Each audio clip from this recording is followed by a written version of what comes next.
Hi అండి. అందరూ బాగున్నారా? Welcome back to our channel. It's from his home and kitchen. నేను బాగున్నాను, మీరందరూ కూడా ఇంకా బాగున్నారని అనుకుంటూ ఇవాళ ఒక మంచి వ్లాగ్తో మేము ముందుకు వచ్చేసా. అండ్ ఈ వ్లాగ్లో ఒక చిన్న నా హ్యాపీ మూమెంట్ని మీతో షేర్ చేస్తాను. సో వ్లాగ్ అంతా ఎండ్ వరకు మిస్ చేయకుండా వాచ్ చేయండి. అండ్ ఈరోజు ఏంటంటే జేడ్ ప్లాంట్స్ కోసం అడిగారు కదా, జేడ్ ప్లాంట్స్ మీరు ఎలాగైతే కేరింగ్ తీసుకుంటారో షేర్ చేయండి అని అడిగారు కదా. సో ఈరోజైతే నేను ఇంకా జెడ్ ప్లాంట్స్ కోసం చెప్తాను. ఇదిగోండి పైకి అయితే వచ్చేసానమాట. మార్నింగ్ ఇంకా పిల్లలు స్కూల్స్కి అయితే వెళ్ళిపోయారు. ఇక పైకి వచ్చి ఏ రోజైతే పిల్లలు కానీ మా హస్బెండ్ కానీ వాటరింగ్ చేయరో ప్లాంట్స్, ఆ రోజు నేను ఇంకా వాటరింగ్ చేసుకోవడానికి వస్తాను. అండ్ ఫ్లవర్స్ కూడా పిక్ చేసుకుంటాను, మీకు తెలిసిందే కదా. సో ఈ మధ్యన ఫ్లవర్స్ ఎక్కువ పూస్తున్నాయి అనమాట. సో అందుకనే ఇంకా బయట కూడా కొనడం మానేశాను. అండ్ ఇదిగోండి పైన అయితే ఇలా ఉంటాయి అనమాట, చిన్న చిన్నగా ఫ్లవర్స్. అవి చాలా బాగా వస్తున్నాయి ఇప్పుడు మళ్ళీ అంతా కూడా చిగుర్లు వస్తున్నాయి అనమాట. ఇక్కడ మనకి స్ప్రింగ్ కదా, ఇప్పుడు స్ప్రింగ్లో మనకి కొత్త కొత్త చిగుర్లు, కొత్త కొత్త పువ్వులు మంచిగా వస్తాయన్నమాట. ఇన్ని రోజులు మనకి ఆకులవి వాడిపోయిపోతూ ఉంటాయి కదా, మళ్ళీ కొత్త చిగుర్లు వస్తాయి. ఇంకా వసంత పంచమి ఇవన్నీ అయ్యాక ఇక కొత్త చిగుర్లు అనేవి రావడం యాజ్ యూజువల్ కామన్ కదా. ఇక మంచిగా అయితే పువ్వులు కూడా పోస్తున్నాయి. అండ్ మీరు అడిగిన జెడ్ ప్లాంట్ కోసం చెప్తున్నాను. జెడ్ ప్లాంట్ మనం ఇండోర్ ప్లాంట్ అంటాం కానీ ఓకే ఇండోర్ ప్లాంటే, బట్ ఏంటంటే ఇండోర్ ప్లాంట్ కూడా ఒక్కొక్క ప్లాంట్కి సన్లైట్ అండ్ ఎయిర్ అయితే కంపల్సరీ చాలా అవసరం అనమాట. అండ్ ఫస్ట్ ఆఫ్ ఆల్ దీనికి ఏంటంటే వాటరింగ్ అనేది చాలా తక్కువ చేయాలి. వీక్లో ట్వైస్ చేసుకుంటే సరిపోతుంది. ఏ సీజన్ అయినా సరే వీక్లో ట్వైస్ చేసుకుంటే సరిపోతుంది. ఒకేసారి కొద్దిగా ఎక్కువగా ఫిలప్ చేసుకుంటే ఇంకా మనం వీక్లో 2 times అయితే వాటరింగ్ చేసుకుంటే చాలు. అండ్ దీనికి ఏంటంటే సన్లైట్ అండ్ ఎయిర్ చాలా అవసరం అనమాట.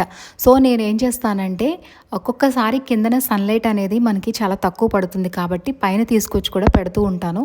సన్లైట్ ఎంత బాగుంటుందో ఈ లీవ్స్ అనేవి అంత మనకి గ్రోత్ బాగుంటుందన్నమాట. అంటే గుబురుగా వస్తుంది. మనం ఒకవేళ కింద పెట్టామనుకోండి వాడిపోవడం ఇక పడిపోవడం అలా అవుతాయి లీవ్స్ అనేవి. అంటే సన్లైట్ ఎక్కడ దొరుకుతుందో అక్కడైతే మస్ట్ అండ్ షుడ్ జెడ్ ప్లాంట్కి సన్లైట్ అనేది చాలా అవసరం. సో అందుకనే నేను కావలసినప్పుడు కిందన పెట్టుకుంటా, సన్లైట్ ఎప్పుడు కావాలో అప్పుడైతే పైకి తీసుకొచ్చి పెడతా ఉంటాను అనమాట. అండ్ ఇది చాలా ఈజీగా మనకి లైవ్ అయ్యే ప్లాంట్ అనమాట. మనం చిన్న చిన్న కటింగ్స్ పెట్టినా సరే ఈజీగా గ్రో అయ్యే ప్లాంట్. ఎనీ సీజన్ మనం ఈ కటింగ్స్ అనేవి పెట్టుకోవచ్చు. నేను అలానే మొత్తం ఈ కటింగ్స్ అన్నీ పెట్టి చేసినవే. మీరు కానీ ప్రీవియస్ వ్లాగ్స్ చూసుంటే ఈ నా 2 ప్లాంట్స్ కూడా మధ్యప్రదేశ్ నుంచి ఉండేవన్నమాట. ఇప్పటికీ నా దగ్గరికి ఈ ప్లాంట్స్ వచ్చి 2.5 yearsకి ఎక్కువే అయిపోతుంది. బట్ స్టిల్ కూడా చాలా బాగుంటుంది. అండ్ నేను చాలా కటింగ్స్ పెట్టి చాలా మందికి ఇచ్చాను కూడా. అండ్ చిన్న చిన్న పాట్స్లో వేసాను చూసారు కదా, ఇవన్నీ కూడా కటింగ్స్తో పెట్టి వేసినవే. సో చాలా ఈజీ గ్రోయింగ్ అండి. సన్లైట్ అండ్ వాటరింగ్ అనేది చాలా తక్కువ చేయాలన్నమాట. అండ్ మంచి గాలి కూడా వేసిన దగ్గర పెట్టుకున్నా సరిపోతుంది. ఇక మార్నింగ్ వర్క్స్ అనేవి మనకి కంటిన్యూ అవుతూనే ఉంటాయి ఫ్లోలో. సో ఇవాళ ఇంకా బట్టలు కూడా తీసుకుని వచ్చి ఇంకా పైన అయితే ఆరబెట్టేసుకున్నాను. ఇక తర్వాత ప్లాంట్స్కి వాటరింగ్ కూడా చేసేసి ఇంకా ఫ్లవర్స్ అన్నీ కూడా కోసుకొని వెళ్ళిపోయాయి అనమాట కిందకి. ఇంకా తర్వాత ఫ్రెష్ అయ్యి దీపారాధన చేసుకుంటున్నా. సో ఇవాళ ఇంకా విఘ్నేశ్వరుడు దీపారాధన ఎలా చేసుకుంటారో అని అడిగారు కదా. ఇదిగోండి ఫస్ట్ అయితే మొత్తం నిర్మాల్యం అంతా తీసేసాను. ఇక పూజకి సంబంధించినవన్నీ కూడా ఒక ప్లేట్లో సిద్ధం చేసుకొని పెట్టుకుంటాను. అక్షతలు, పువ్వులు, ఇక పసుపు, కుంకుమ, ఇక తర్వాత కర్పూరం ఒకటి, ఇంకా మనం ధూపం వేసుకోవడానికి ధూప్ స్టిక్ ఒకటి, ఇవన్నీ పెట్టుకొని వస్తాను అనమాట. ఒక మ్యాచ్ బాక్స్, పువ్వులు. నేను ప్రతిరోజు పూజ చేసే ముందు ఇలానే ప్లేట్ అరేంజ్ చేసుకొని ఉంచుకుంటా. చాలా ఈజీగా అనిపిస్తుంది అనమాట. మనం ఏది మర్చిపోయినా సరే మధ్యలో పూజలోంచి లేవాల్సి వస్తుంది కదా, అలా కాకుండా ఉండాలంటే ఇలా ప్లేట్ అరేంజ్ చేసుకుంటే బాగుంటుంది. అండ్ చాలాసార్లు అడిగారు కదా స్టెప్స్ చూపించమని, ఈసారి మీకు అర్థమైందని అనుకుంటున్నా. ఫస్ట్ అయితే నిర్మాల్యం తీసేసి క్లీన్ చేసుకొని చక్కగా అయితే దీపం పెట్టుకుంటా. ఇక తర్వాత పువ్వులు పెడతాను, నైవేద్యం పెడతాను. ఇక స్వామి దగ్గర గంగ కూడా పెడతా. అండ్ తర్వాత గుమ్మం దగ్గర కూడా గంగ పెడతాను ప్రతిరోజు. ఇక ధూపం వేసి పూజ అయితే ఎండ్ అవుతుందన్నమాట. నేను హారతి అనేది ప్రత్యేక పూజలకే ఇస్తాను, ప్రతిరోజు అయితే ఇవ్వనండి. ఇక తర్వాత పూజ అంతా అయిపోయాక కిచెన్లోకి వస్తాను అనమాట. అండ్ ఈరోజు నేను ఒక్కరిదాన్నే ఉన్నాను కదా ఇంట్లో, బ్రేక్ఫాస్ట్ స్కిప్ చేస్తాను అనమాట. 10 అయిపోయిందంటే నేను బ్రేక్ఫాస్ట్ చెయ్యను. ఇక పిల్లలు ఇవాళ ఎర్లీగానే వచ్చేస్తా అన్నారు. అండ్ మా హస్బెండ్ కూడా ఎర్లీగా వస్తా అన్నారు. సో ఇక మా ఊర్లో అమ్మవారి పండుగలు అయితే అవుతున్నాయన్నమాట. పక్క ఊర్లో అమ్మవారి పండుగ అయిందట. ఇక మావయ్య గారు అయితే ఇగోండి చికెన్ తెచ్చి ఇచ్చారనమాట. ఇవాళ నాటుకోడి ఎలా పెట్టుకోవాలి అనేది మీకు షేర్ చేస్తాను, ఎలా వండుకుంటే బాగుంటుందని. ఇక్కడ నేను అన్నీ కలిపి పెడుతున్నాను అనమాట. ఫస్ట్ అయితే ఆయిల్ వేసాను. కొద్దిగా ఆయిల్ ఎక్కువ వేసుకుంటేనే నాన్ వెజ్కి బాగుంటుంది. ఆయిల్, ఇక పచ్చిమిరపకాయలు, ఉల్లిపాయలు కట్ చేసి వేసుకొని, ఇక తర్వాత చికెన్ కొద్దిగా అవి స్మాల్ ఫ్లేమ్లో కొద్దిగా ఉడకబెట్టాను అనమాట, ఉల్లిపాయ పచ్చిమిరపకాయ అనేది. తర్వాత చికెన్ కూడా వేసాను. కొద్దిగా దాన్ని కూడా లో ఫ్లేమ్లో పెట్టి మంచిగా అయితే ఫ్రై చేశాను. ఫ్రై చేశాక ఇంకా తర్వాత ఇంట్లో జింజర్ గార్లిక్ పేస్ట్ అయిపోయిందనమాట. ఫస్ట్ అయితే జింజర్ గార్లిక్ పేస్ట్ అనేది చేసుకుంటున్నా. జీరా కూడా వేసేస్తా దీంట్లోనే.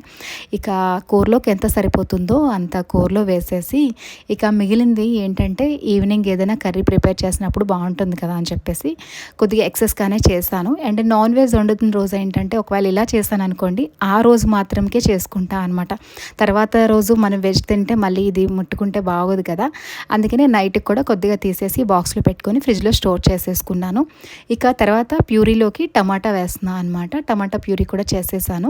ఇదిగోండి చక్కగా కొద్దిగా అది ఎక్కువ మనం కలిపి పెట్టుకున్నప్పుడు ఏంటంటే ఇవన్నీ పచ్చివి కూడా పెట్టుకోవచ్చు అనమాట.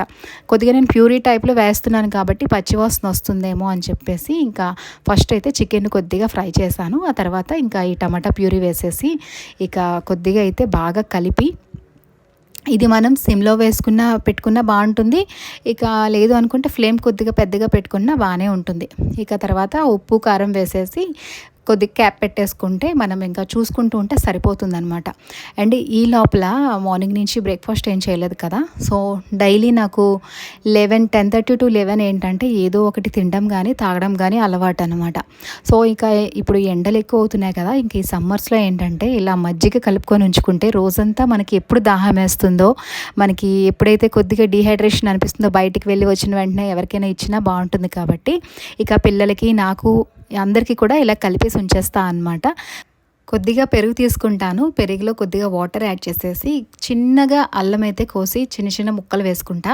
ఆ తర్వాత పచ్చిమిరపకాయలు, కరివేపాకు వేసేసి అయితే మంచిగా అయితే మిక్సీ చేస్తాను. కొద్దిగా జీలకర్ర కూడా వేస్తా. జీలకర్ర ఏంటంటే కొద్దిగా రోస్ట్ ఫ్రై చేసి ఉంచుకుంటే బాగుంటుంది దీంట్లోకి. ఇప్పుడైతే నా దగ్గర రోస్ట్ ఫ్రై లేదు, అందుకని పచ్చిదే వేసాను.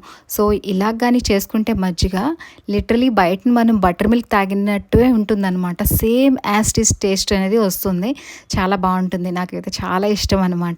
ఇక మజ్జిగ చేసుకొని ఇలా అయితే ఉంచుకుంటా. రోజంతా కొద్దిగా తాగుతూనే ఉంటానన్నమాట. ఇదిగోండి కర్రీ చూసారు కదా, మంచిగా అయితే ఫ్రై అయింది. ఇక మనకి ఎంత వాటర్ కావాలో అంత వాటర్ అయితే యాడ్ చేసుకొని సిమ్లో పెట్టేసుకొని ఒక 10 to 15 minutes వదిలేస్తే చక్కగా కర్రీ అనేది ప్రిపేర్ అయిపోతుంది. తర్వాత పైనుంచి గరం మసాలా, కొద్దిగా ధనియా యాడ్ చేసుకుంటే మనకి నాటుకోడి కర్రీ అనేది రెడీ అయిపోతుంది అనమాట. కుక్కర్లో కంట మనకి ఇలాగా మనం ఏదైనా వెజల్లో వండుకుంటే బాగుంటుంది, టేస్ట్గా ఉంటుందన్నమాట.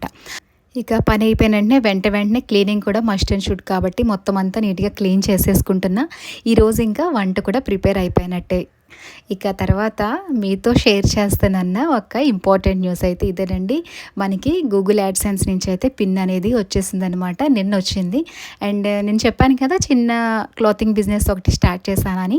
సో మా అక్క బావ వాళ్ళు వచ్చారనమాట చూడడానికి క్లాత్స్. అప్పుడు వాళ్ళు వచ్చిన టైంకి ఇది రావడం అనమాట. సో అందుకనే ఇంకా మా బావగారి చేతిలో నుంచి ఇచ్చారనమాట, కంగ్రాట్స్ చెప్తూ. సో చాలా హ్యాపీగా అనిపించింది. మీ సపోర్ట్ ఇలాగే కంటిన్యూ చేయండి.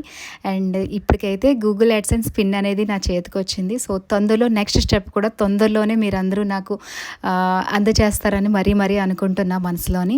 సో చాలా హ్యాపీగా అనిపించింది అనమాట. సో మీకు కూడా హ్యాపీగా అనిపించిందో లేదో కామెంట్ చేసి చెప్పండి.